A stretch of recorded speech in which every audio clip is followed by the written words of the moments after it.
song of the Mibliim. Oh, wonderful. But once I heard the female sing.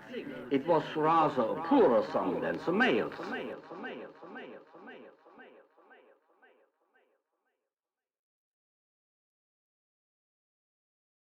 All right, hello everybody. Today we're going to have a chit chat with a YouTuber that is relatively new to me. He's new to me, so I'm happy to chit chat, find out a little bit about him.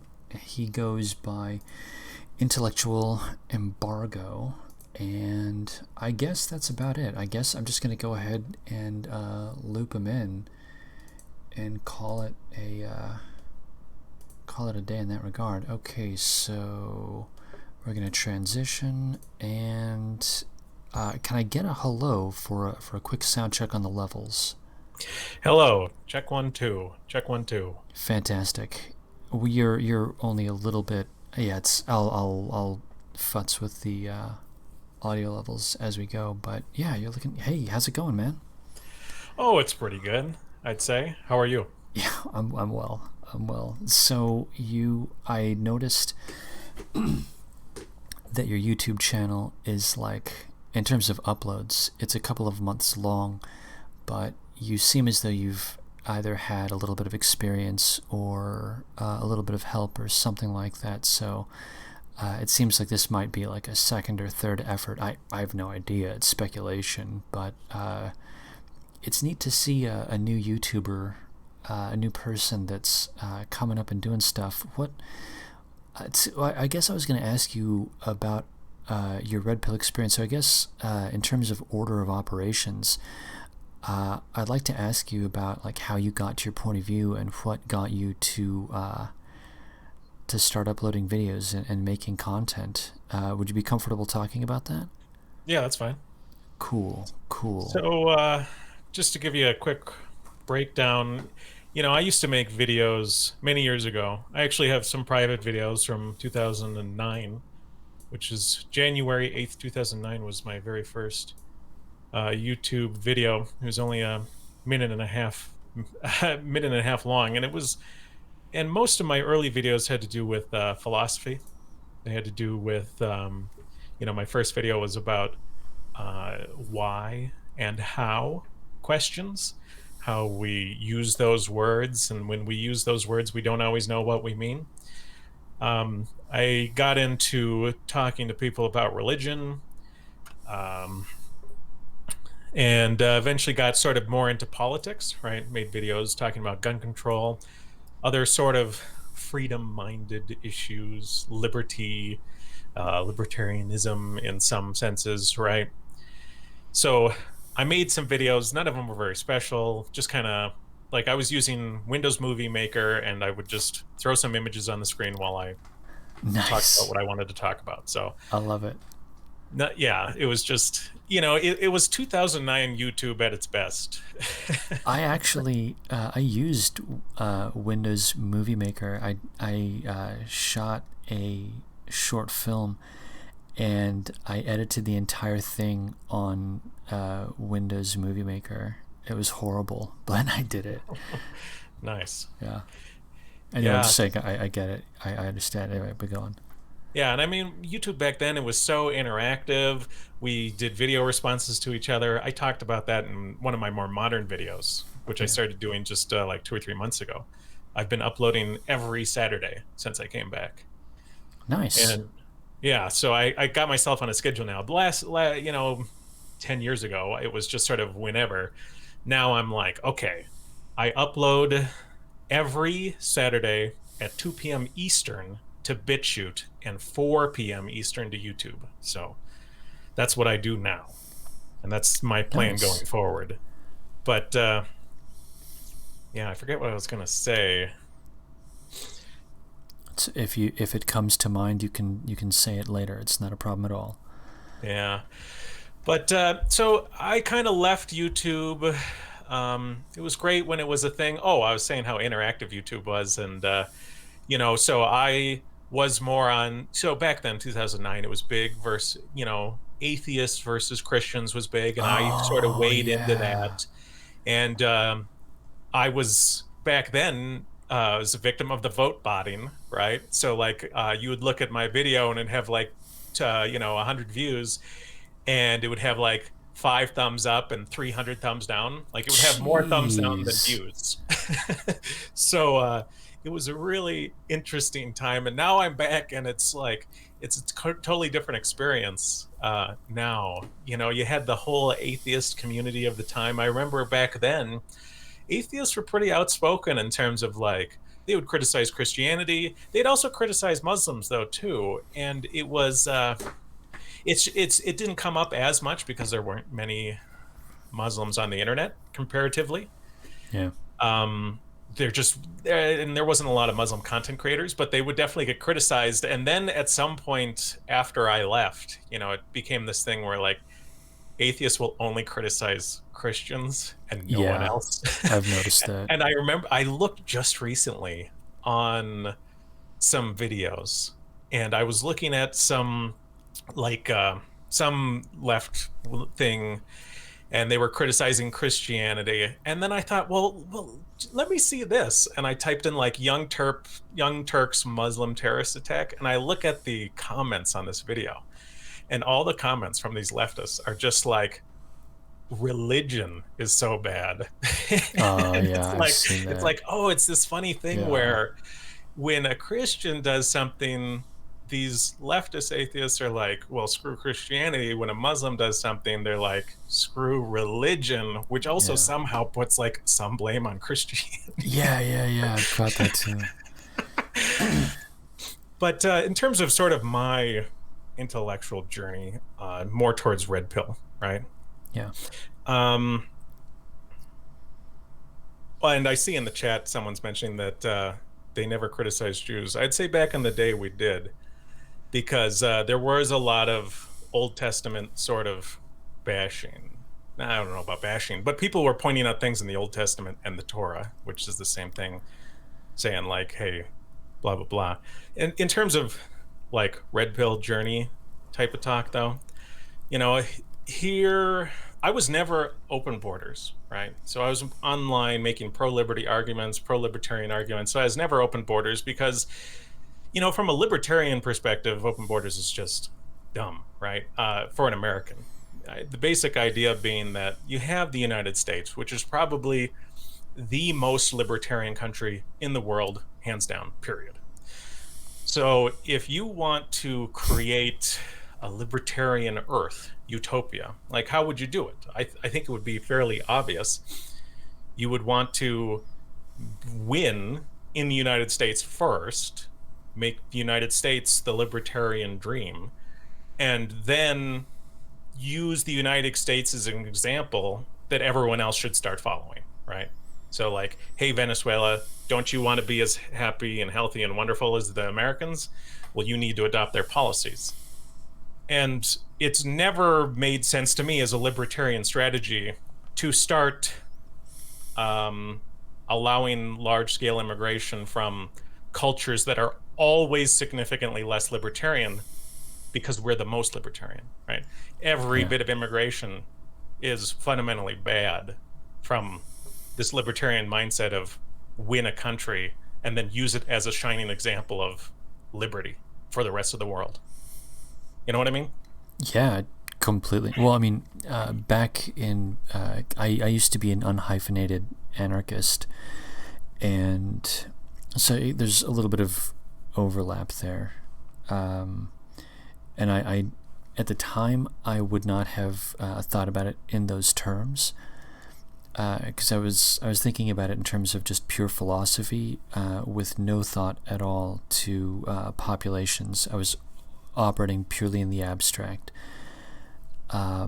So that thought never actually occurred to me. So when you say, do you know what I mean? I actually don't. Rather, I didn't. I wouldn't have known about it at the time. It's funny. But yeah, so I mean, I started with that sort of libertarian mindset. This sort of liberty's the best. How do we get liberty and freedom to conquer the world in some sense? Yeah. And then ultimately, when I had that sort of view, right, I ended up sort of leaving YouTube and getting out of the political sphere. I focused on my career, did a bunch of things, moved around the country. I ended up working a lot, right? And that was fine. I was doing other things, but now I'm sort of back. And as I came back and as I started getting back into this political sphere, not as a creator, but observing what people were saying, some truths became more evident to me, right? And one big important truth for someone like me, someone who's like, okay, pro-liberty, um, uh, liberty is fun, immigration is potentially a bad thing for creating a libertarian future, pro-freedom future. I knew that, for example, libertarians would like to bring a Venezuelan on stage because the Venezuelan would get up and say, hey, the old politics is bad. We want American style politics, freedom, liberty. But I knew that most Venezuelan Americans don't vote like that. Venezuelan Americans vote like they do in Venezuela. Venezuelan Americans don't vote like white libertarians. And the sort of one big red pill for me is the heritability of political views, right? Yeah. And I think I covered that in my most recent video, where political views have genetic components. You can't just start moving people around and not expect where you're moving them to become more like where they came from, right? And that's quite significant because, before where I held it was more of a, hey, this is just culture thing. And that's in my mind, that was always a perfectly good reason for not wanting someone to immigrate in. Because if they have an authoritarian culture and you are saying, well, hey, pro-liberty means open borders, well, what are you doing? You're taking your own poison. You're like, you're inviting in someone who will vote you out. That doesn't make any sense. Yeah. So it's weird to see Republicans doing that now. It's like they feel like they're obligated to support legal immigration when it's literally part of the reason why they're not getting elected in so many areas. I think they're profiting off of it. I think this is a giant con game. I think that they're getting bucks for all of these things. I think that's definitely part of it. You have certain companies, Koch brothers probably, but also, in Mississippi, you had all those chicken processing plants. There's been a lot of factory owners, not like huge billionaires, but people who have money and have influence and have power often want this low skill immigration to drive down wages in the lowest sectors of the economy. And there may also be some of that in what's it called? Renting, right? So people who have low, inexpensive rental units, people who do Section 8, these people benefit from, immigration that will compete more heavily in those areas, right? Because it drives up the prices of those things. It increases the demand for those things. Someone in your chat mentioned Tyson Chicken. Yeah, probably Tyson Chicken is excited when a bunch of low-skilled laborers come into the country and start working in their chicken processing plant for wages that Americans don't want or whatever. Even if we do want it, the point is the jobs are going to them instead of us. Yeah. Here, I have no idea. You live in somewhere USA. That's what I'm going to say. Down here in sunny Los Angeles, I've watched the replacement happen. That whole thing of they took our jobs. That's real. Like, that's actually what's going on. And I've watched. I mean, in real time, I have watched. Over the course of my life, I have watched wages go down. Oh yeah. And it's like, dude, we're moving directly into. We're not moving into. Let me rephrase that. California is a third world country, and slowly people are starting to recognize. Like, people are catching up to reality now. It's rough. Well, and it's rough because the immigration we're receiving now is so lopsided towards the lower end of the economy that, overall, a lot of people don't feel the wage drops because they have high skilled enough jobs where it's not really affecting them too badly. Yeah. I moved out to California a few years ago. I lived there for a little bit, and I went out there to work on a contract, and my job was six figures. I mean, I didn't feel it at all. But they're not competing with me for that job, right? Yeah. Their kids aren't even competing with me for that job.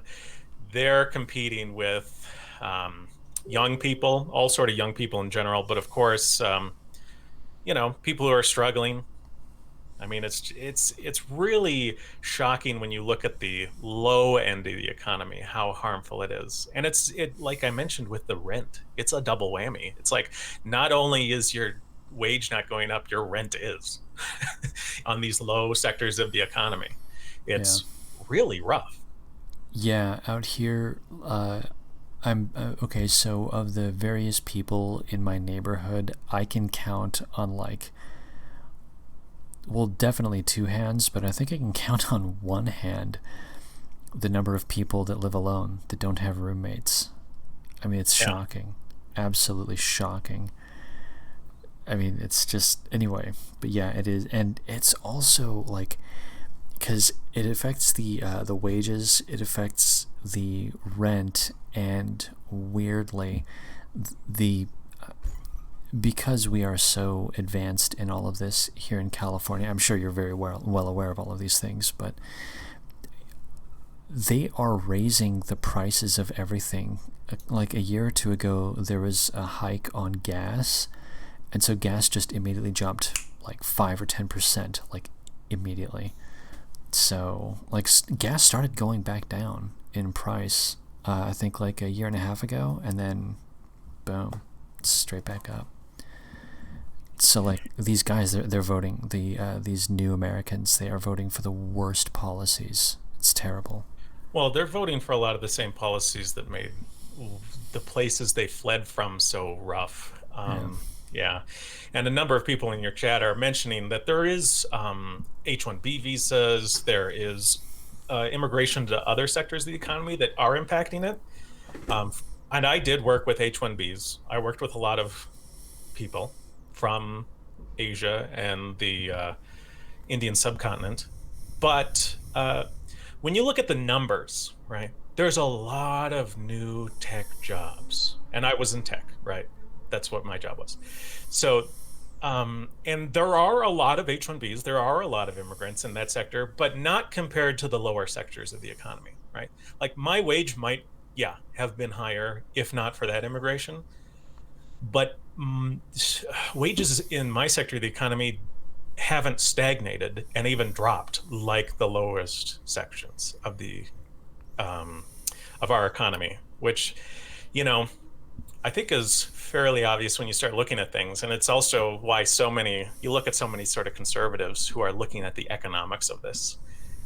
And they're like, why do African Americans vote Democrat when per capita African Americans are probably the most hit by immigration?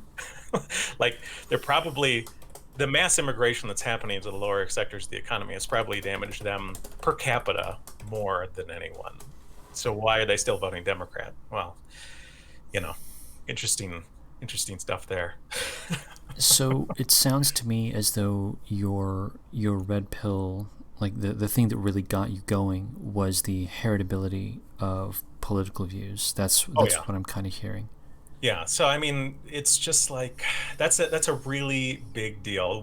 What I used to think of as just cultural, I came to the understanding that, listen, you have a physical brain. That physical brain is of a certain size, a certain shape, certain morphology. When you think of justice is being calculated in a brain structure. And that brain structure is morphologically different between groups. That's funny. So you have these people over here and those people over there, and their sense of justice is genuinely different. and it has to Yeah. do with their genetic lineage. And it's not that I hate them for being different or I think we're right for being us. It's that I recognize that if you have two different groups of people who generally have a different view of what justice is, these people really need their own spaces. Because, and I talked about this with Abraham Lincoln, I think in my video, Diversity is a Joke, or Multiculturalism is a Joke, one of those two videos. He made the case that, like, hey, we're different people, we have different values. As if we're stuck living together, one group will always be imposing values on the other. Yeah. And that's why he wanted that to stop. He wanted to send the blacks away. So he, of course, was a big supporter of Liberia, which is a country in Africa where a lot of descendants or slaves went after the emancipation. But also he tried to start up that colony off of Haiti. There's an island off of Haiti where he was starting a colony. And there was a bunch of investors from New York, and they were going to send all these, I think they got like 5,000 black men to go down there and try and start the colony. But I think like smallpox or something went through really early. Yeah, it was a disaster. It was like smallpox, famine. They couldn't get the things going. I think they were down there for a couple of years, and then eventually we went and brought them back, and like we only got half. Oh man! I think like half of them had died in a couple of years because holy shit! Oh yeah, it was a disaster, unfortunately. Yeah, that sucks. I mean, I do believe in separation, but like, let's be cool about this. Well, yeah, and it's not like it was done on purpose. It was. Yeah. I mean, these investors in New York wanted the colony to be successful. I mean, this was not a murder, but yeah, it certainly it didn't go well, which is not what we were hoping for. And then of course Abraham Lincoln gets shot and died, and yeah. So now we don't. Now they're still here. Yeah, that's interesting. I guess for the sake of it, so because most of the people in the chat already know my red pill experience, but I'll share it for you, the Reader's Digest version.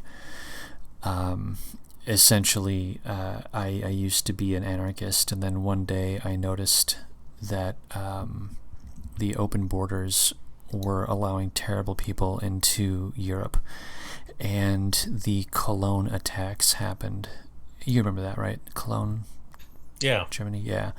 I then spent basically all of 2016 looking into Islam, and after 2016 I started really looking into immigration, and I went through the whole IQ nationalism thing, and if we could just convert them to Christianity, they'd be fine and all this good jazz.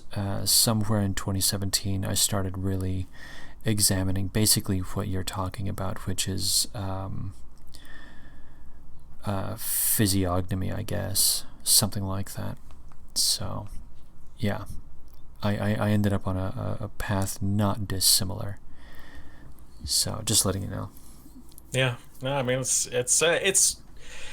it's interesting because it's when you look at the heritability of political views, and it's really, like, is everything politics? Do you think everything is politics, by the way, before we get into it? Have you heard that? Yeah, I've heard that. That sounds like one of those crazy so-called progressive concepts. Yeah, I don't know if that's necessarily a progressive concept, but like, so for instance, do you think on some level, what's it called? What are those? They're reading to children in libraries. What are they doing? Drag queen hour. Yeah, drag queen story times. Do you think that's political in some way? Yes. So if that's political, the inverse of that, which would be like mom and dad and the kids and the dog and the white picket fence, healthy families. I'm aware, yeah. Is that political too, ultimately? No. And the only reason that, so you're asking about, because I'm rejecting the concept that all things are political.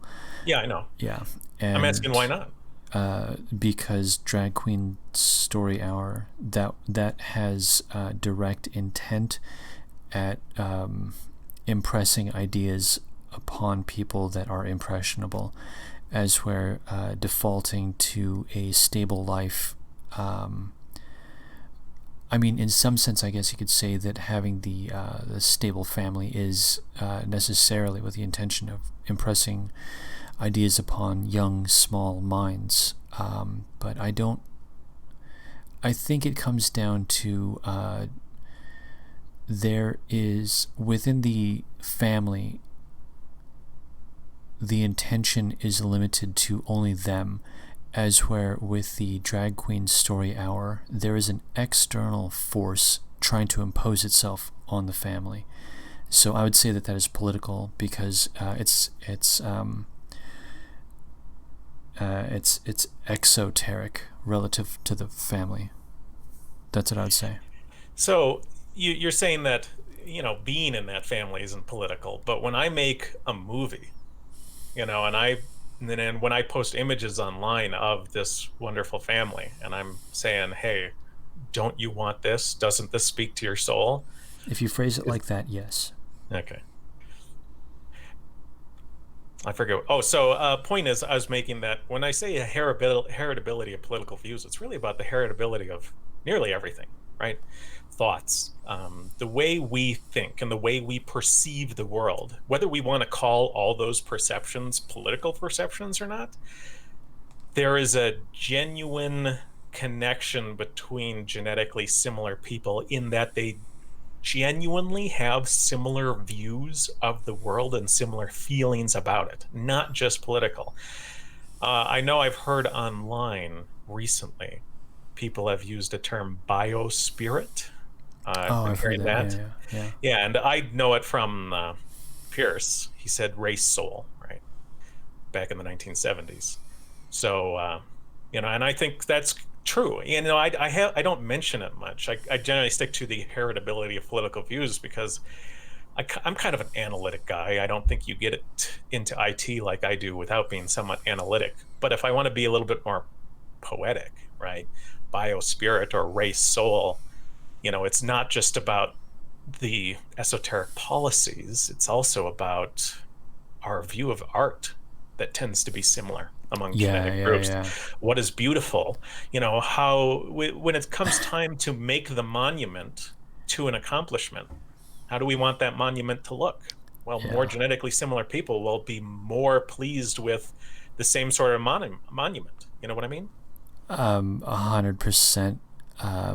When I was a little kid, I spent a lot of time watching Monty Python, and I don't know how I ended up getting into it, but I watched a lot of British and Canadian television, and the Canadians way back in the day, they were largely of Scot descent. Rather, there was a large representation, I should say, of Scots in Canada, and for some reason, like, I got all of the humor. Like, I got it. I cannot explain why. I just did.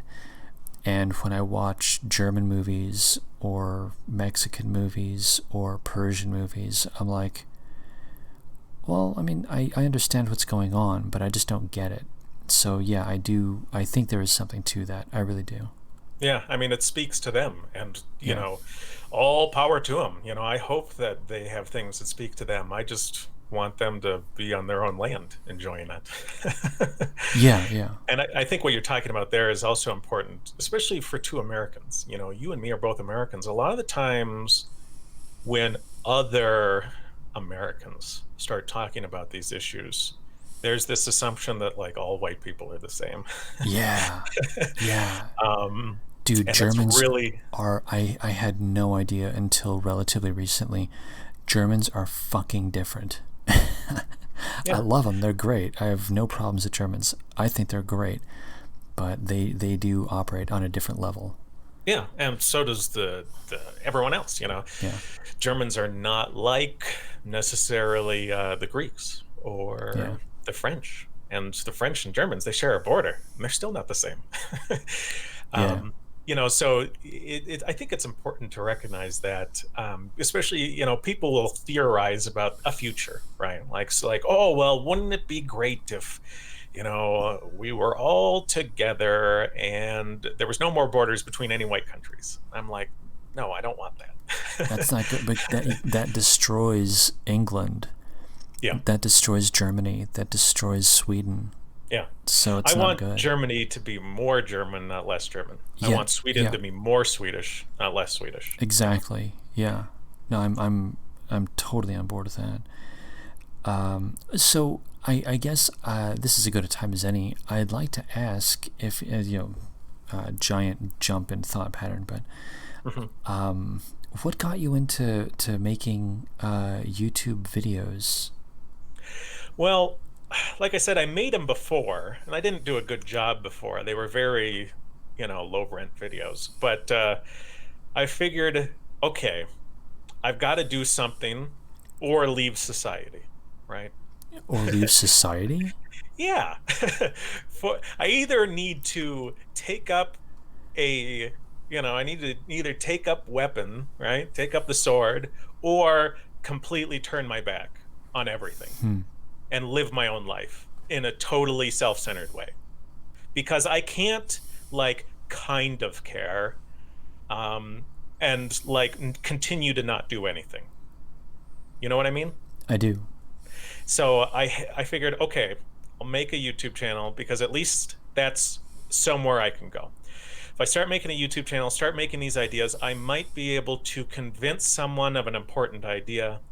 I might be able to, help undo the burden of white guilt on a young person, Yeah. And that's part of the reason why I've made 3 videos recently. I put in a playlist called What You Can Do. And I'm hoping that ultimately helps on some small level. I'm not necessarily expecting to change the world, but I'm hoping that I'm part of the progress. So those videos, let's see here. White flight is a joke, engaging in activism for our people, and then race is real. So in white flight is a joke, I really wanted to make an impression on people in terms of how we talk about these ideas and how you try and spread these ideas. And in that video, I wanted to take a lesson that I had learned and give it to others. And the lesson I had learned is, if you want to convince people of something, stop worrying about trying to convince them of something, but instead try and use each opportunity you talk to them as a chance to plant a seed.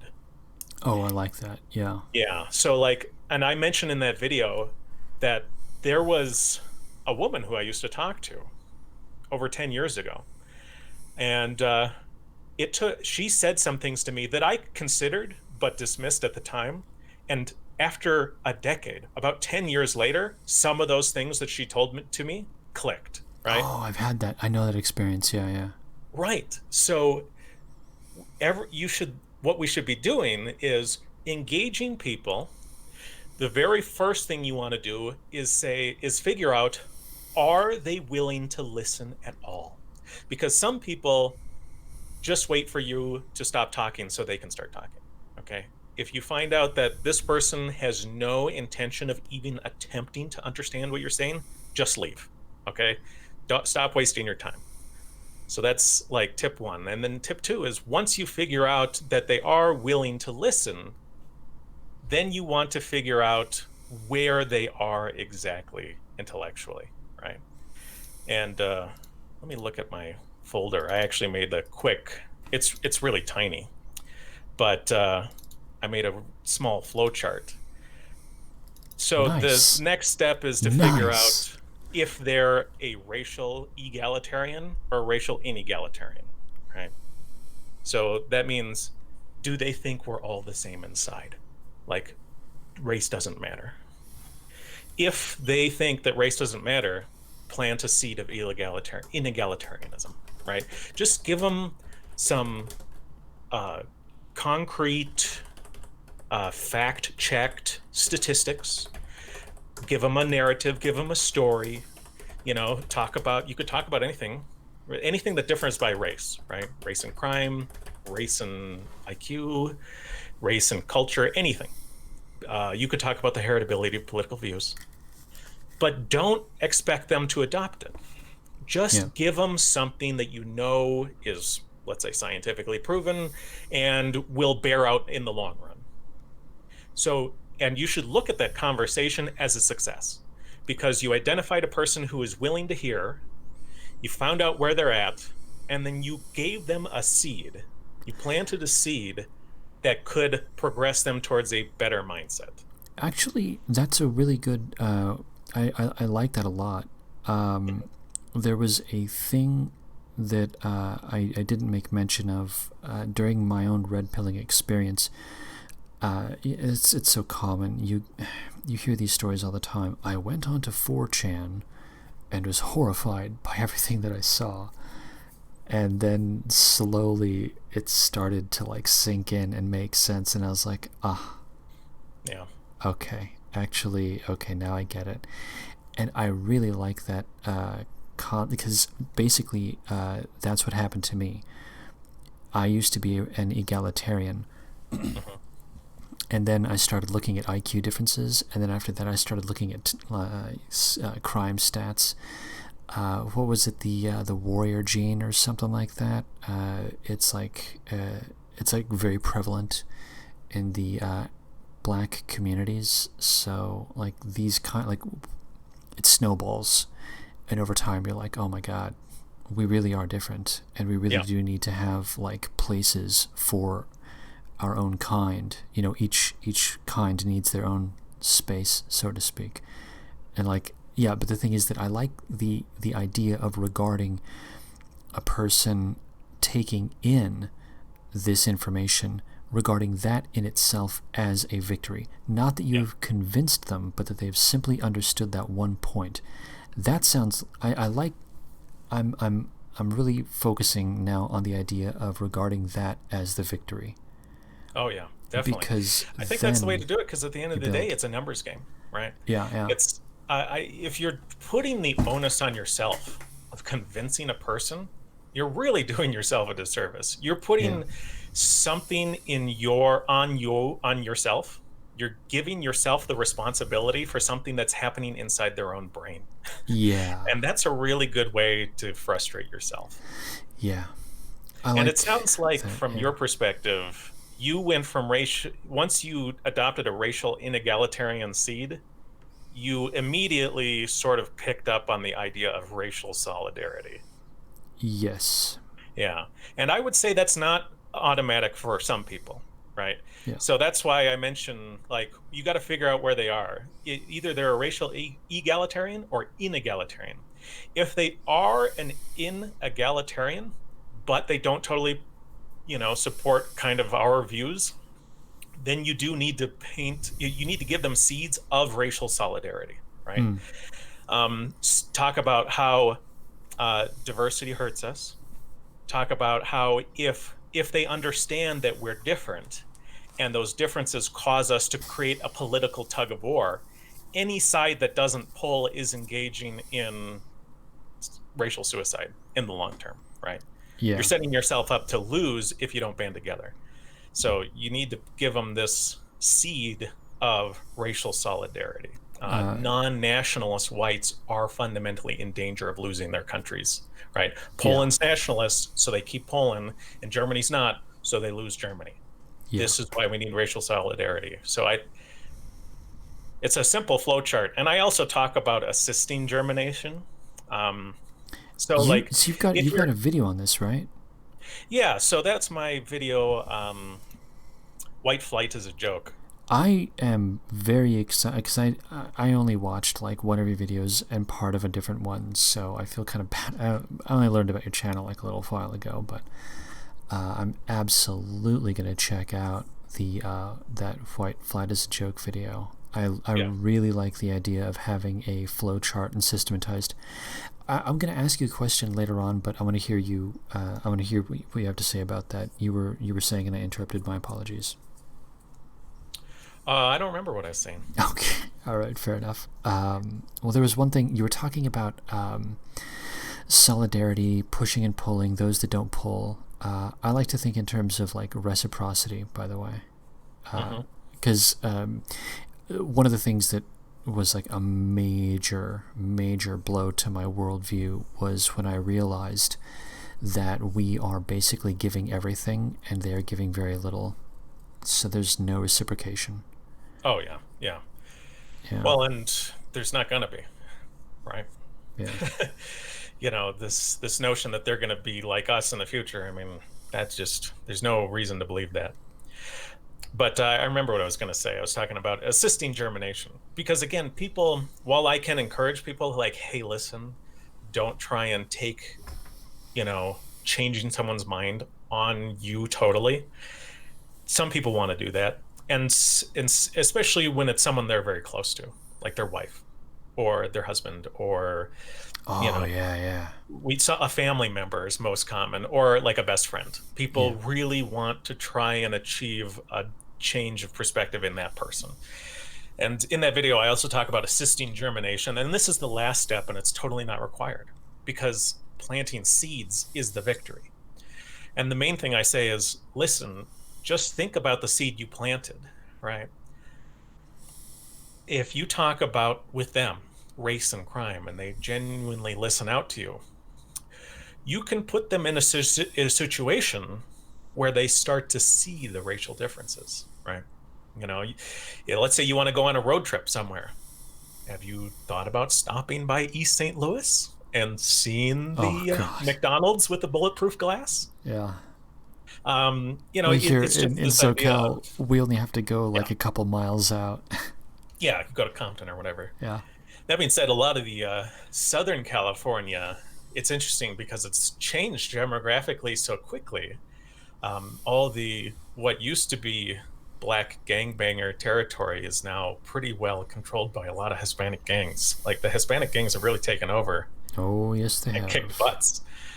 It's and they scary. do not care at all about being called racist. They don't give a flying fuck. Yeah, well, they had they have some guy in South Cal who was like trying to ethnically cleanse the area of black people. Azusa, that was happening in Azusa. Oh, God. Which is that's some ways away from where I am. I'm right around like mid city to Century City. I don't know if you know that area, but I'm more or less in that area. And Azusa is like that's a drive to get out there. But I can only imagine that that's the guy that they caught. Imagine all the guys that have not been caught. I was talking with a black guy like 2 years ago, and he was like pissed off about something, and he was telling me about it. And he was like, somebody called me the N-word, and I was like, oh man, that's a travesty. That's terrible. And I wanted to hear more about it just because I was curious. Like, this is just immediately before I got fully red-pilled. And I just wanted to hear the story to see what was going on with it. And at the time, I thought that he was talking about a white guy calling him that. And then I found out it was a Mexican dude. Mm-hmm. And I was like, oh, I'm socking that away for later. Okay. And like over the years, I've stitched together a pattern, and that pattern is that, yeah, dude, there is an entire race war going on between the blacks and the Mexicans that I never knew about. Yeah. I mean, it's big, it's huge, and yeah. And then the thing is too, have you ever read Jared Taylor? No. Okay. I've listened to a shitload of his. I'm cursing because I'm tired. Dang it. I gotta cut that out. Anyway, I've listened to many of his interviews and lectures. Yeah, he's got a book.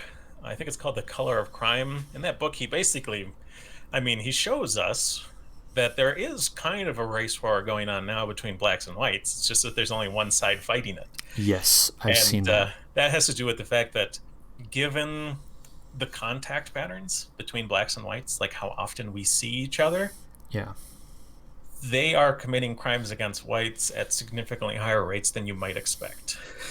No, it's like a 5 to 1 or something. Like it's this huge disparity.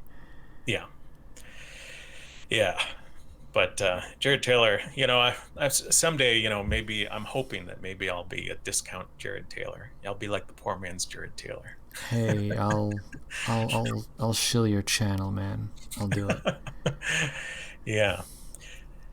There's one more question that I wanted to ask, and I want to know what you think about this.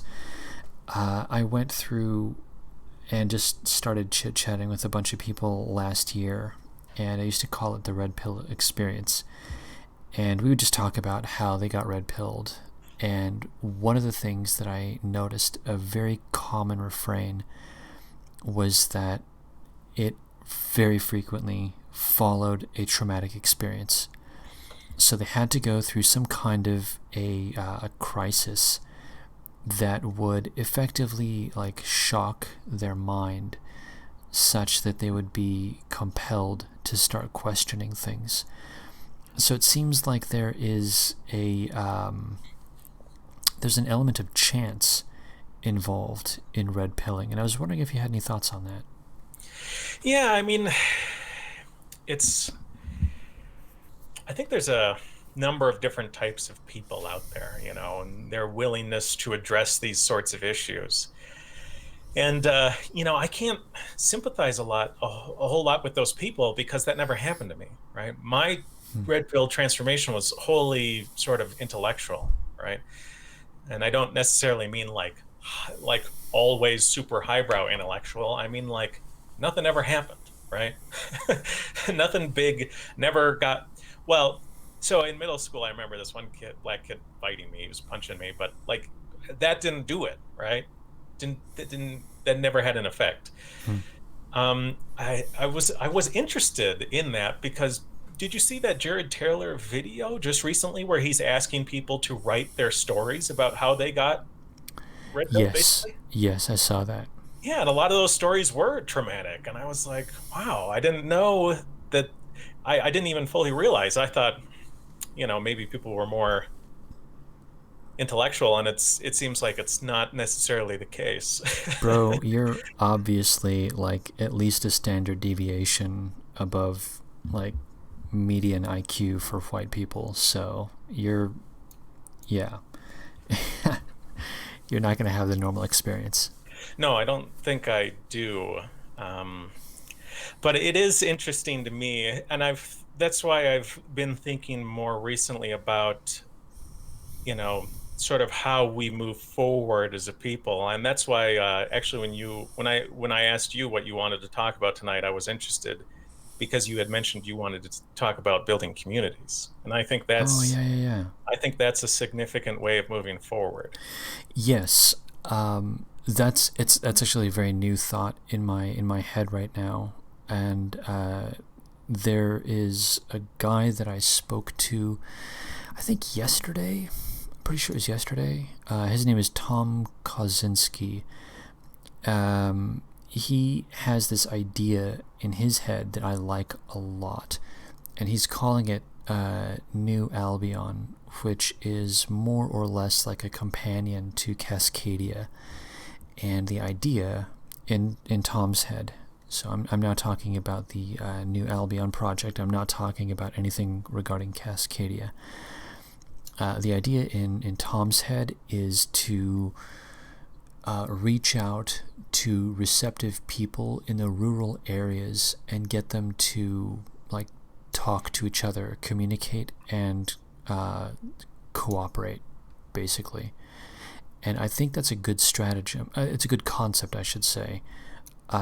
It's lacking a couple of things. The chief of which is that we don't. And he does actually. I have a brochure, and I'm gonna start reading it tomorrow night.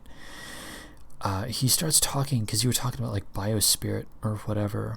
And one of the tricky, and Tom is aware of this, one of the tricky things is that we do have a lot of disparate phenotypes wandering around America, and we have yet to perform ethnogenesis that's like a centuries-long project, and that got disrupted by the 1960s.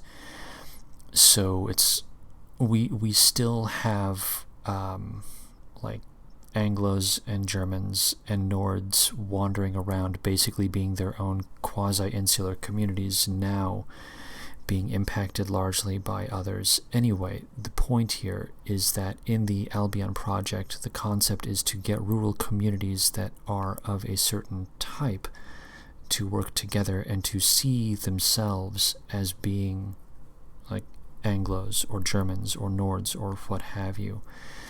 And the idea behind that is that being white in itself is sort of meaningless. On the other hand, being an Anglo is meaningful. Being a Celt is meaningful. Being a Saxon is meaningful. So that's sort of the starting point, I guess, is to recognize more or less where you came from. That's kind of the starting point. And if it's difficult to identify, then I guess you would just have to go with some kind of de facto. But that's the starting point. And like right now, the trick is that Tom was saying that he thinks that this idea is ahead of its time, and I concur. I don't think we're there yet. I think that we are, weirdly enough, I think we're still in the, basically the flight mode of thinking at the moment.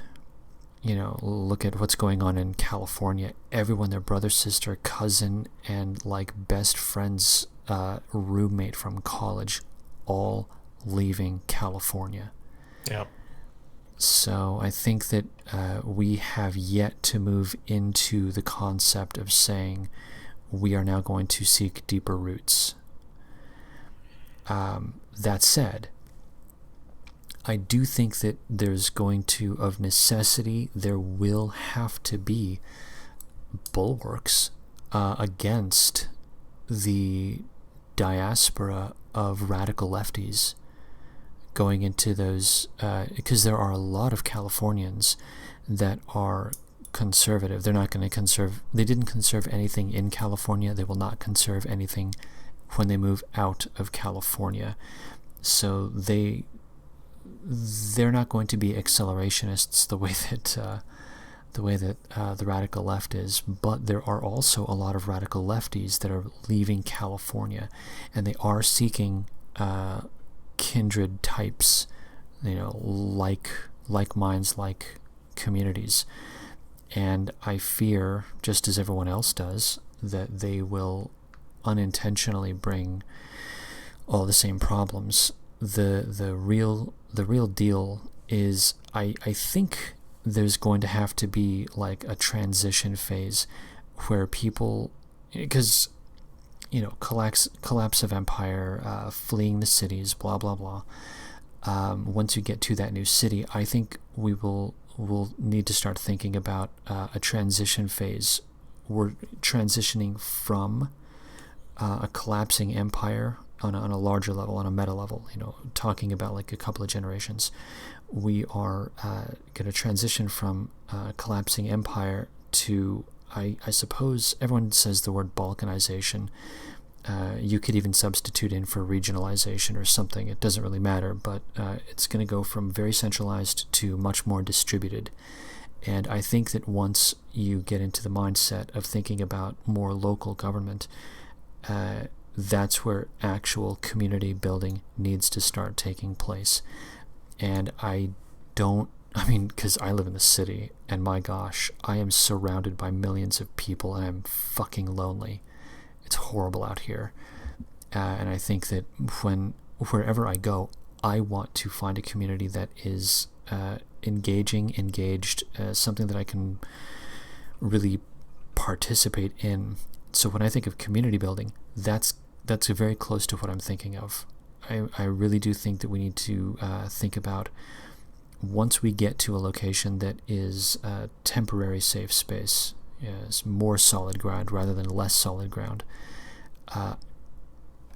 how to find woke people and how to organize. And I think that we may end up having to learn some lessons of all the things, the freaking Bolsheviks. They were really good at organizing, and I think that we need to start taking cues from them. So that's my overall thought pattern in a nutshell. Yeah, I mean, that's a lot of stuff there. You know, personally, when people start getting their crystal ball out, it all seems very big brain to me. I don't, I don't necessarily buy into anyone's view of what the future is going to be like. A lot of it to me seems like it's always like part wishful thinking and part like their own bias about what history might have been like. And my thought is, if we're probably going to experience more turmoil in the future, right? And if we want our ideas to succeed in the future, the more people that believe them, the more likely that is to happen, right? So like if somehow you could get all the white people to believe what we believe, well, when the turmoil happens, guess what? That's what they'll want, and that's what they will manifest in the world, right? So yeah, I'm not exactly sure what to do with this whole thing. No, I know. With this, I'm still trying to rummage through all of this myself, because I've spent the past year basically trying to rid myself of the concept that America can be salvaged. So I'm basically operating in a new paradigm, and in the new paradigm, America is dead. It still exists on paper. There's still the administrative functions, and if I disobey their dictates, they will attack me. I understand that. So I'm not saying that it doesn't exist anymore. I'm not saying that. But I am saying that it's no longer legitimate. Which means that, because once an institution loses legitimacy, it's just a ticking clock until no one gives a crap anymore. So basically, I'm not saying that I'm on the leading edge of that, because I'm not. There are people that have known about this. I'm a latecomer relative to those people, but the rest of America is still in the mindset of it's legit. Anyway, the thing is that now that I'm in that mindset, I'm trying to think about possible futures. I'm trying to think about decision trees that would involve the understanding that I'm going to have to organize. God willing, I do have kids. I don't have kids at the moment, which I'm not pleased about, but this is the case. I would like to organize my life so that I can help my kids transition into that, so that psychologically they are prepared for it. Yeah. That's the way that I'm thinking right now. Does that make sense? Yeah, sort of. Yeah. Yeah, and I mean, the thing is, I don't know when anything is going to happen. I'm not invested in any countries, right? So countries don't matter to me. It's the nations. It's the peoples. Yeah, I concur. And so, these countries will come and go, but what I want is for the people to endure. So, yes. While I may at one time have believed in the country of the United States, I mean, that doesn't matter anymore. That being said, I want to... Can you exactly define for me what you meant by ethnogenesis? Okay, so case in point, Faustian Spirit in the chat was noting that he's 40% Mick and 25% Limey, 20% Belarusian. I don't know how to offend those people, and then 10% Nordkuk and 5% pizza. So basically, he's a mutt. He's a regular straight-ahead Amerimutt. Nothing against it, I love the 40%, 20%, 25% British Irish part. That's great. But the concept is that if he were to attempt to identify himself as being one thing or another, it would be very difficult. So he would have to basically pick something and just kind of go along with it. But the thing is that he's not the only one. There are a lot of Americans that have like a French parent and an English parent, or a German parent and a French parent. You know, just pick one. Scandinavian Italian. That's what PewDiePie is going to end up with. So this is just what goes down. Within thinking about it in those terms, sort of like how in South Africa, the South Africans basically became their own thing. You know, because they've been there since Afrikaner. Yeah, exactly. And of course, there's the Boers, and then there are the English that came in the 1800s. So there's even still differences between the whites in South Africa. Similarly, in America, we had on the East Coast a crapload of Anglos, and then in the 1800s, a lot of Germans came in, and then that opened up to like mix and others, you know. But the thing is, the American, and I don't like using the phrase melting pot for reasons, but when it was, you know, before 1965, there was basically a commingling of people on boundaries, so that the edges started to become a little less defined. And that's how you end up with Faustian Spirit being 40% Irish, 25% English, etc. For myself, I am largely Scot and British, largely.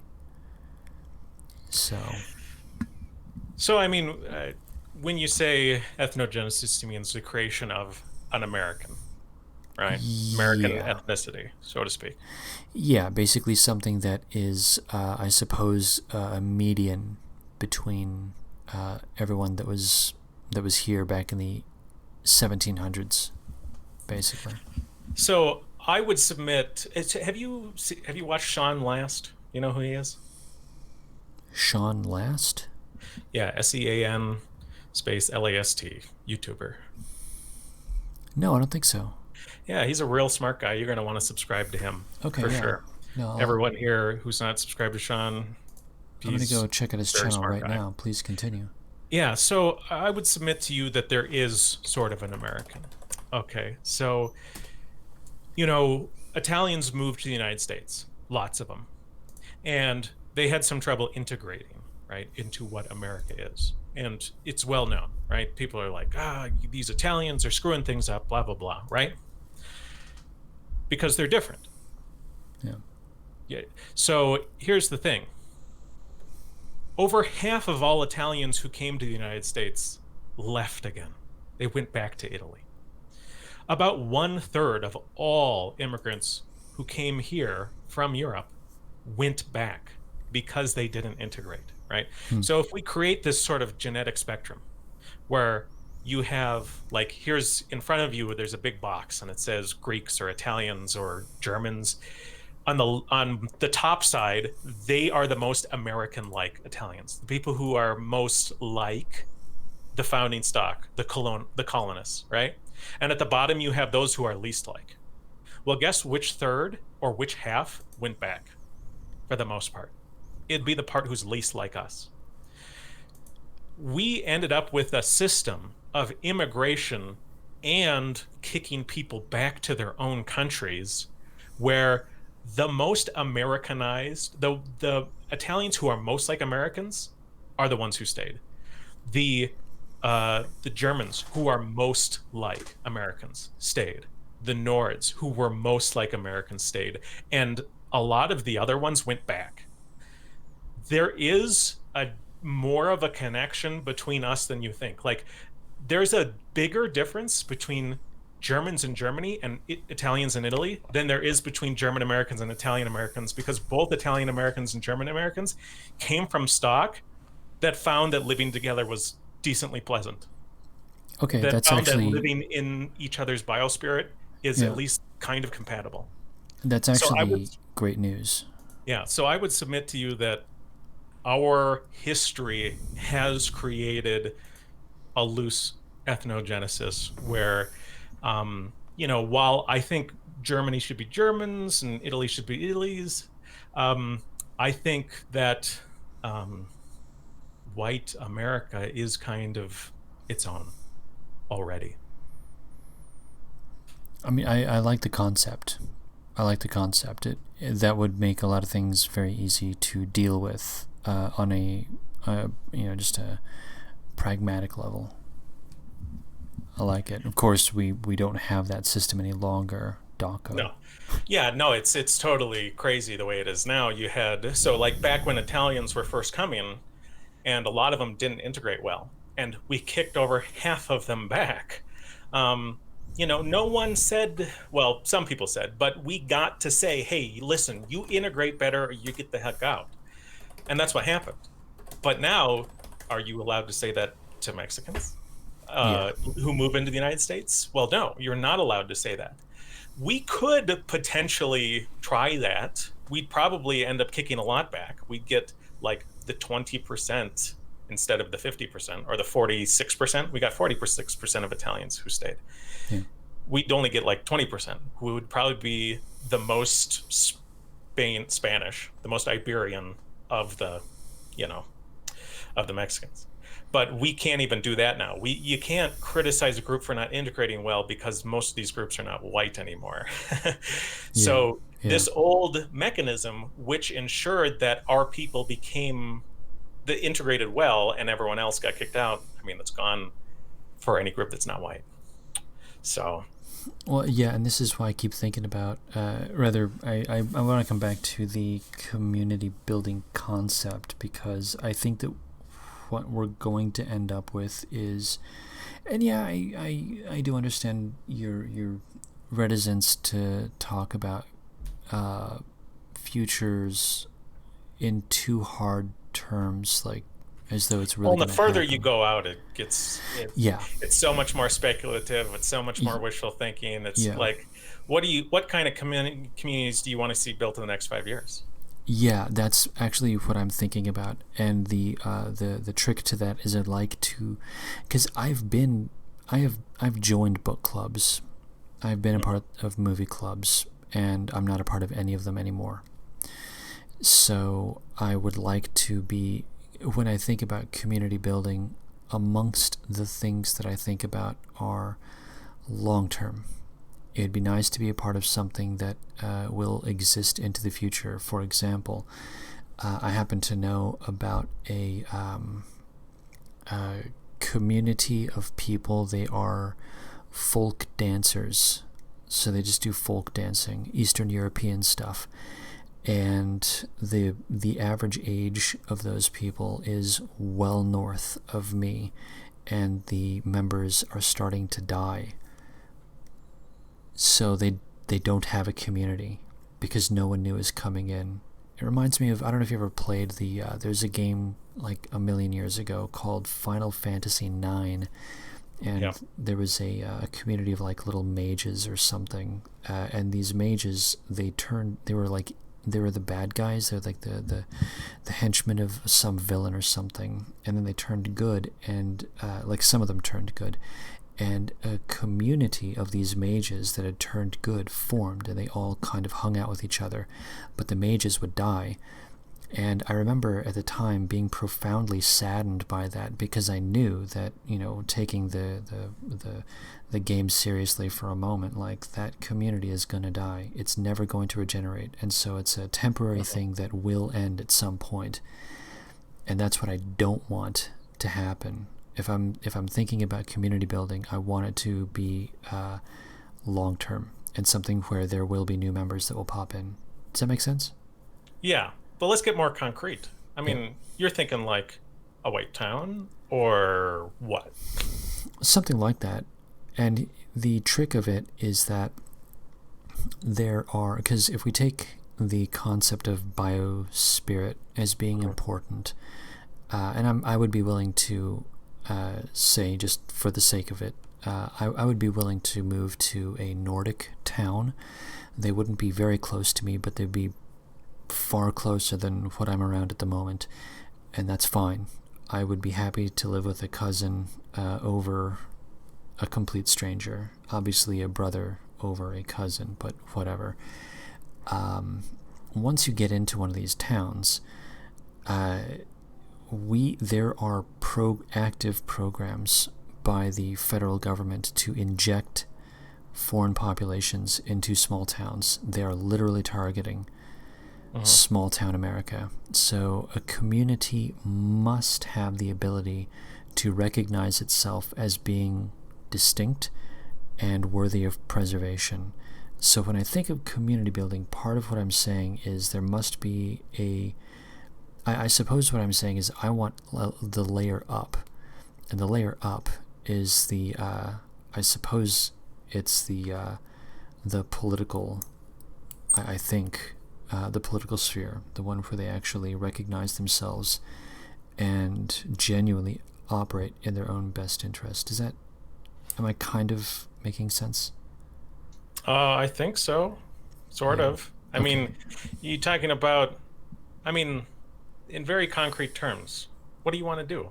Red pill a town? You want to build a brand new town of only red pilled people? No. I think so I guess going down to like hard concrete terms, I would want to find other. This is going to sound terrible, but whatever. I would want to find the other non-NPCs. Yeah. And put them, like, find a way to network with them so that we can save the NPCs.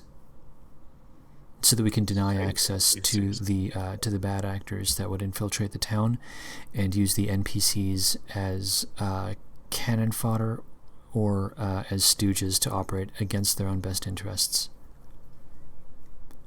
I think you lost me there at the end.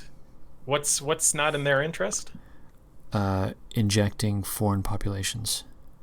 You want to inject the foreign populations? No, I want to avoid that. I want to preclude that. I want to make that not be the case. So, for example, you go to... We're going to pick any town USA. I get it. I'm just wondering why. Why? Well, but we're talking about... okay, so, for example, the general pattern is to... And this is what the DNC is doing right now. You find a town that is like 98% white, and then you inject Somalians. Then you get the Somalians to start electing themselves to power, and then they start building structures so that they can import new Somalians, and then repeat the scenario. And then you end up with Los Angeles. Yeah.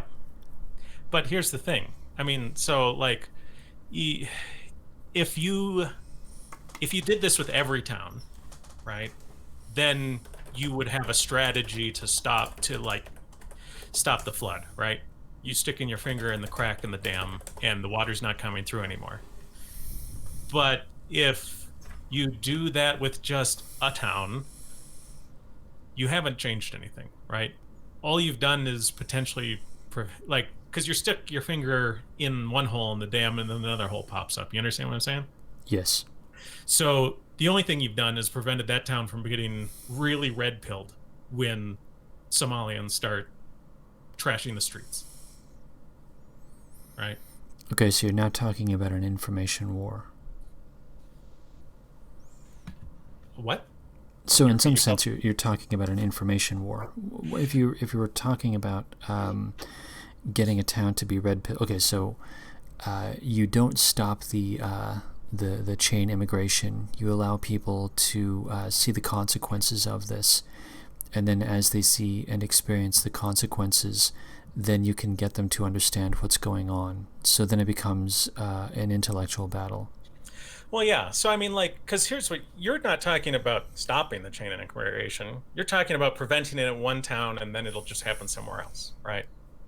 Well, ideally, you would go to a region of the country where there are enough people that are aware of this, that you could interact with, like, multiple towns, and you could coordinate with each other to do such a thing.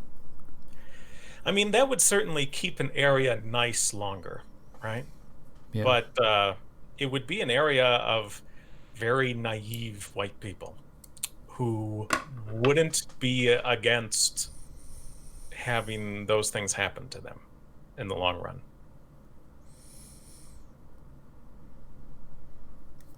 Okay, fair enough. So then, what would you, what would be a possible solution to? Because the way that I'm looking at this is that on a net level, America is slated to become California. California is basically Brazil. And I would like to find a place in America that is not like this and help it to not be like this moving into the future. That's the ideal. And what you seem to be suggesting is that if one were to do such a thing, that might not be good long term because it would simply prolong the process of whatever is naturally occurring. Am I understanding that correctly? Well, yeah, and if I talk about this sort of thing a lot in my white flight video. I talk about how white flight prevents red pilling, right? People will notice that their neighborhood is less nice than it used to be. They don't put the racial picture together, and then they go to a nice area, which is all white. They still don't put the racial picture together, and this constant flight can prevent their red pilling, right? Prevents them from seeing what's obvious in front of their face. What do red-pilled people like me do then? Yeah, well, I mean, it depends on what you want to achieve. I mean, you want to keep an area white, but I want what I want is less to do with physical space in the short term and more with white people's attitudes in the short term, right? I want white people's attitudes to change. I want white people to start understanding that we're family, right? And that we stand up for each other. We're brothers and sisters. So that's kind of my thing. And you know, when it comes to building communities, I was interested because this conversation can go so many ways. You know, there are online communities, and people think of online as like not real, but I mean, it matters a lot. It's happening. There's also like physical communities that aren't necessarily like on the level of towns that you could do. You know, one of the things that I would like to do, you know, if you just, you know, if I won the lottery and I just had all the free time in the world and no money issues, I'd be focused probably right now on trying to create private white only social clubs, right? An opportunity for white people to go spend time with each other and enjoy each other's company and feel what it's like to be around only other whites, right? And this is why you'd have to go to areas where there are people with non-whites, right? Because face it, you know, people in Maine, unless they're where the Somalis are, aren't very red-pilled. You know, you tell them, you know, people in Maine are they're living in towns full of only other white people, and they go to see their kids play, and the kids play has posters on the wall. It says diversity's great, and they smile at that. They don't live anywhere near any diversity, but they're like, yeah, for diversity, man, that sure is great. You tell them about a white only social club, they'll turn their nose up at you, right? You go down to Mississippi and you talk to a few good old boys about a white only social club, they're like, gosh, that kind of sounds kind of nice. You know what I'm saying? So I'd like to potentially start some white only social clubs in areas where people would be open to that. That sounds like a good idea. I remember thinking to myself that a good proxy would be firearms, so a gun club. Yeah, I mean, that would work. You definitely, like, you could pick anything that white people like in the area. But my ultimate goal is, let's say I can start up 5 social clubs with about 30 members each, right? So 150 people in some metro area. I would want to, if I could get enough good quality people to do it, make a public social club. Now that would be kind of risky, right? not a lot of people would necessarily want to go public with the fact that they engage in this sort of white-only social activity. Here in Los Angeles, that would literally be front page news the moment it got out. Yeah. But here's the thing. If that would be all right, in a way, the main problem would be all the Antifa members reading your paper that would go and try and like assault them. But here's what white people around the country need to see. They need to see pro-white people and a pro-white message that looks good. It's compatible with reasonable people. Imagine this. So I get my pro-white public social club going, right? It's got 30 people in it, 40 people in it. And it's mostly families, right? You got men, they're wearing their slacks, their button-up shirts, tucked in. The women are wearing their sundresses. We're out there doing a beanbag toss. Got the kids playing with the dog, right? General, good, normal white stuff. When people see that that's what being pro-white can be, that's going to help resonate. It's going to help them resonate with the ideas of that. And one of the things about that too is, for instance, you take a look at what's happened in terms of coverage. What sort of coverage have we gotten, right? I mean, what people will talk about, let's say Charlottesville and Richard Spencer. So Richard Spencer has some sort of meeting with a bunch of guys, right? And they're in a nice hall and they're wearing nice clothes. But who does he invite to film it? Does he invite, I don't know, some sort of large YouTuber who's going to take a sympathetic view of us? Or does he invite One American News, who might take a sympathetic view of us? Or maybe they'll just take a fairly sort of objective view, not very nice, but also not nice? Well, no, he invites someone like CNN, someone who's going to specifically paint us in the worst possible light, right? They'll sit through his entire evening and they'll try and find the worst 15 seconds of it to put on the news, right? We have a problem where we should get some publicity for these people and these ideas, but we shouldn't just rely on people who hate us to present that entire view of us to the public, right? You know what I'm saying? Yes, I do.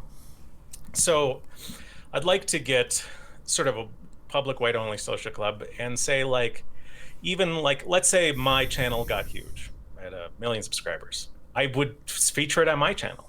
You know, it doesn't have to be super produced. It's not about making a commercial.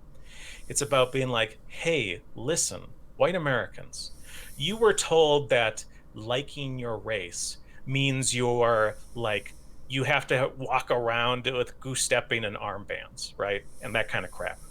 But here's what it looks like. It looks like a bunch of dudes in polo shirts and, you know, playing with the dogs and beanbag tosses and horseshoe toss and, you know, a bowling competition and white families. It looks like white families and white children playing. This is what it's like.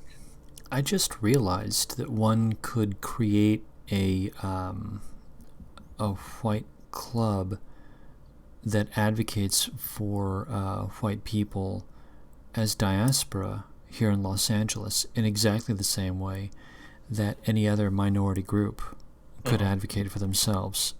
Whites, just so you are aware, we are 37% of the population of California. Hispanics are 39%. We actually are the minority here. So now that I think about it, there is technically the possibility of creating an advocacy group, and it would be funny to model it after like La Raza or something like that, where and you could even take like the name of a Hispanic advocacy group and just drop in whatever you want. Yeah, just don't take, you can't take their name directly. They're allowed to use a name like that, but we're not. La Raza means the race. Well, no, I know, But but it's so hilarious. yeah, but That's one of my favorite ways to red pill people. I'm like, well, yeah, imagine a white group called the race, blah blah blah, and they try yeah, and get their own judges in place and their own laws in place. And yeah, people are like, oh, that sounds horrible. And I'm like, yeah, well, it exists, but it's not white people. It's Hispanic people, and it's called the race. yeah. Um, I'm suddenly very interested in this idea, and I'm very glad that we had this chit chat just so we're on the same page. Thank you very much for popping by, because this is hilarious and I love it. Anyway, but go on. So I like the idea of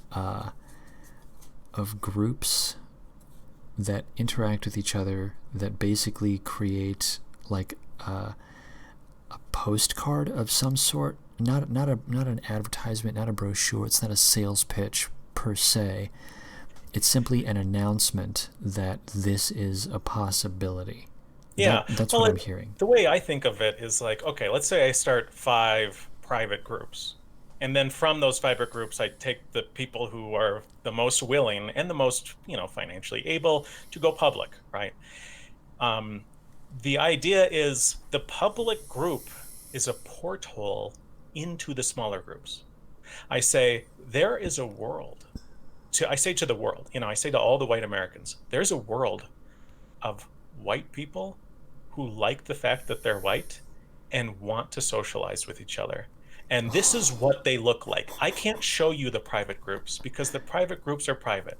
Yeah. But here's a public group. It's your sort of tiny window, your little keyhole into seeing what that world is like.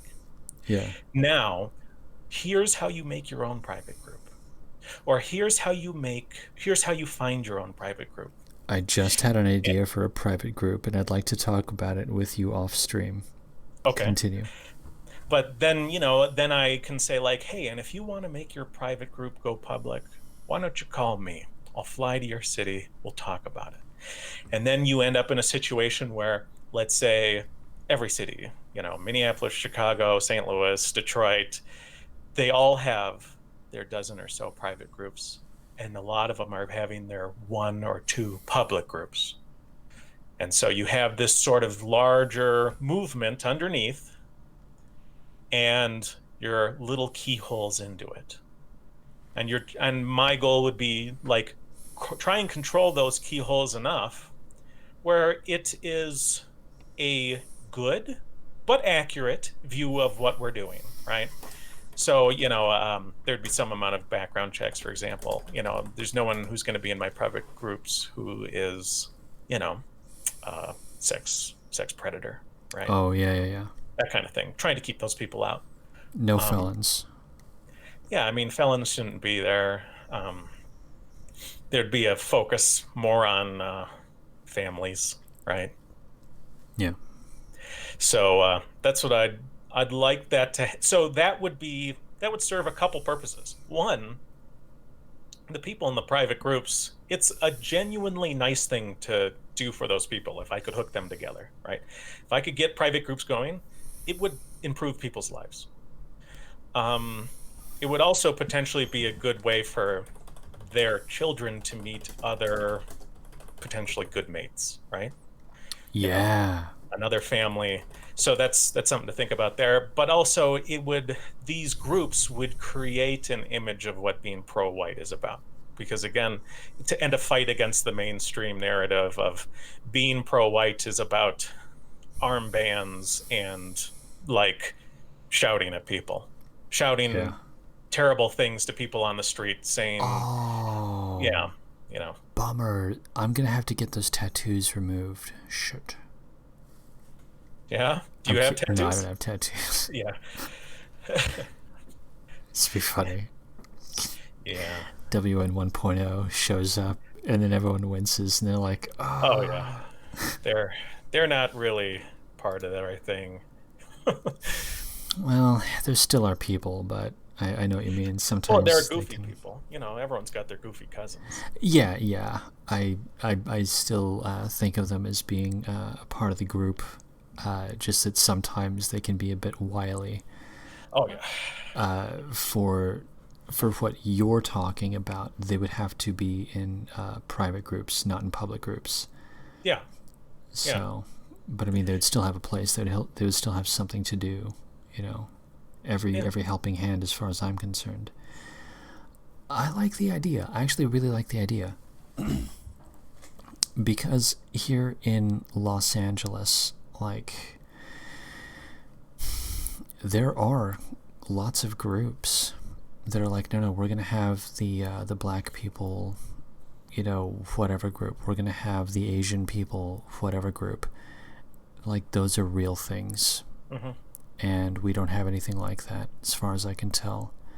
So I think this is a good idea. I think this has legs, and I kind of feel like I'm starting to hit my saturation point for thought patterns. We are at 12:34. We're at 1235 a.m. now, and I'm gonna have to call stream within the next like 15-20 minutes.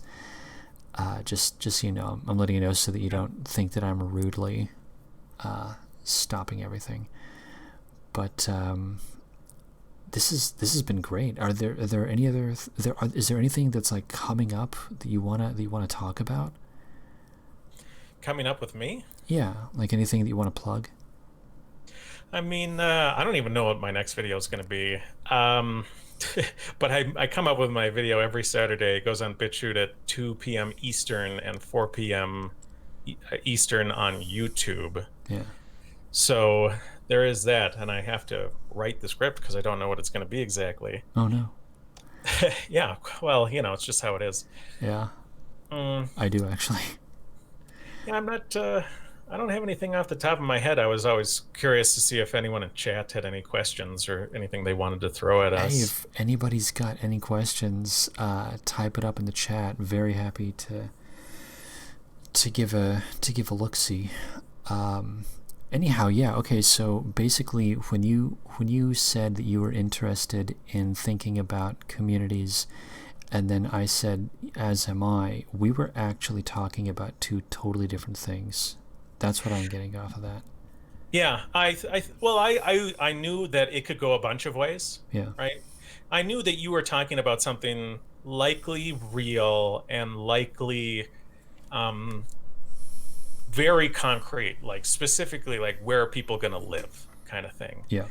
I think the idea about sort of like protecting the NPCs from stuff, I don't know about that, but there are a lot of things, other options, like if you wanted to, because you were talking about running afoul of laws, for example.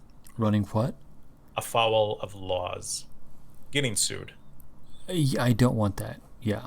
I want to avoid that. But I mean, like, if in terms of very small things you can do, I mean, something to consider is, like, you can racially discriminate when employing people as long as you have less than 15 employees, right? You can racially discriminate when you rent to people as long as you have few enough rental units, right? Not in California. California, I think, has its own state laws, but like federal law, let's say you own two houses. You own yours and across the street. You can racially discriminate in compliance with federal laws when you rent your other house. I mean, you just own one house. But if you have like a 20-unit apartment building, then you're legally obligated to never racially discriminate. You know what I mean? I think your main problem, if you wanted to do some very small scale stuff, wouldn't be laws. It would be whether like some crazy leftist decided to heard about it and wanted to blow up your house or something. Yeah. Yeah, the trick is fine, because I mean, I would love to have a business that is like pro us. That'd be great. And the trick to having such a business is that, okay, so you're saying what, 25 people or something? 15 is the most. 15. So one would have to create a business that would be 15 people. That's a rough go. Yeah, well, I mean, it depends on what your business is doing, right? I mean, anyone could easily get, well, and here's another thing you can consider. Um, so there are clubs that you can join, and they only rent to club members. And you can get away with racially discriminating in clubs, social clubs, right? So if you wanted, so for example, if let's say if a country club rented summer houses, they can only rent to their members, and country clubs, social clubs, they can racially discriminate on the membership, right? So there is that. But a lot of small businesses can work, especially if you're willing to go at least slightly rural, right? You could always, it's very easy to have enough work for 4 people, but not have enough work for 40 on like a farm, raising cattle, blah, blah, blah. And I think that would also be nice if you wanted to try and do some actual physical community building, because if you take control of food supply to your own group, you could also potentially get people jobs and genuinely eat better than your average American. Like you could have no hormone beef, you could have, no pesticides and all the good stuff. That would be worth it. Yeah, it'd be pretty good. Yeah, that's actually a really good idea. Because I kept thinking about, because I don't talk to lawyers much. It sounds like you've either talked to a lawyer or you have researched laws exactly enough that you understand concepts. This is great. One of the things that really, somebody made mention, go and start a clandestine pro-white business. Great idea. But here in California, I mean, my God, if anyone found out, there would be hawks looking after you immediately. Yeah. I mean, so the ability to operate in any sort of pro-white capacity, it's you have to be cognizant of where you're doing it, right? If you do it in an area that's too white, the white people they hold such racial egalitarian views and will use that view to engage in hostility against you. It's got to be somewhere where the whites aren't too blue-pilled, right? I'm looking at mostly the South. Yeah, if I wanted to start pro-white groups and I could pick any city, I would start in, like Atlanta, not, Bangor, Maine. Although Bangor, I think, is getting its own things going on. Lewiston just elected a Somalian. Yeah. Yep. I think there's a lot of Minnesotans that are getting red-pilled. Might go up to Minneapolis, Yeah. Well, I'm giving second thought to leaving Los Angeles. I mean, the only thing is Los Angeles, it's just really... Well, this place is going to burn, but I still want out. I mean, you have a lot of potential. Like, if you go down to Atlanta, there's a much smaller number of, like, leftists who want to engage in violence for their ideas than, like, Los Angeles. You know what I mean? Yeah. Oh, like, if I wanted to start if I were to get a public pro-white group, I don't want my members getting assaulted. Yeah. Or having their doors banged on at 3 a.m. You don't you want to focus on the areas where that's going to happen less. And Los Angeles is not one of those areas, I would leave if I could. I mean, I would leave Los Angeles if I was there. Yeah. Yeah. Yeah. That is, yeah, man. So, okay, yeah. All right. Because I do have an idea that I just want to run by you again after stream, but yeah. All right. Well, I'm starting to wind down a lot, actually. I was gonna try to keep the energy up, try to keep going, but I'm sorry, boss. I'm actually really tired right now. It's all good. I'd like to chit chat again. Would you like to? I mean, would you be interested in coming back on and chit chatting? Would that be cool? Yeah, we can do that. Fantastic. Because I'm going to be talking with Tom Kozinski again. sometime in December, because he's busy. And I'd like to run this idea by him, and I'd like to explore it just a little bit more, because this is I'd never thought of forming a group within this context before. It honestly didn't occur to me, strangely, but it's a great idea, and I think it would be really good to find a way to make this happen. I like it. It's good. And I think there's also sort of parallels to online social groups. Online groups don't have the same ability to sort of create a picture for the world. Yeah. But do you know the guy? I don't watch him a lot, but do you know the channel No White Guilt? Yeah, he's great. I love that guy. He's got a much more community building style, right? Yeah. This is part of the reasons why you see so many of his viewers are women. And I've wanted to make a video like women in the movement, and sort of like this battle of the sexes and how that all works, and sex and politics, right? Well, this is a video I'd really like to make, but because he takes that community building style, there are genuinely people who can't fully back the ideas because it's not a community.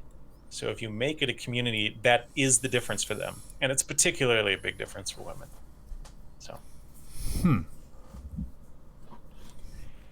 so then the question, rather a question that pops up immediately, is how, so it comes all the way back to the very beginning, which is, how do you build that community? Because there's got to be, and I still hold that a club based on genetic distance, rather lack of genetic distance, is not enough, and there needs to be something behind it, in exactly the same way that you will see the Black Poetry Club, or you'll see the Mexican Cycling Club, so on and so forth. And I think that with us, it would have to be the same thing. We would have to have not a club of just us being white in a room, but accomplishing a task or something. That's the way that I usually think about it. Well, I mean, it's like, so you could have a white social club that is basically, sort of like a cookout, You could have a white social club that's based around horseshoes and barbecue. I mean, is that any different than a Black Poetry Club? I mean, fundamentally, no.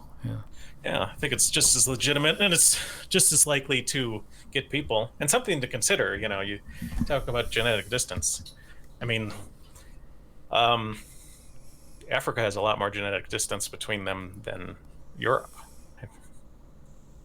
I mean, are you aware that like two black people are often significantly more genetically distant than like an Italian and a German? Interesting to note. Kind of makes sense, though. Yeah, because haven't moved out of there, right? So like you had so when you have like the Nords, right? There was some time in history where a few people went up there, and that's like this bottleneck, and everything's come out of them. So the two most genetically distant Nords when you go back in history, they have a fairly common small group recently.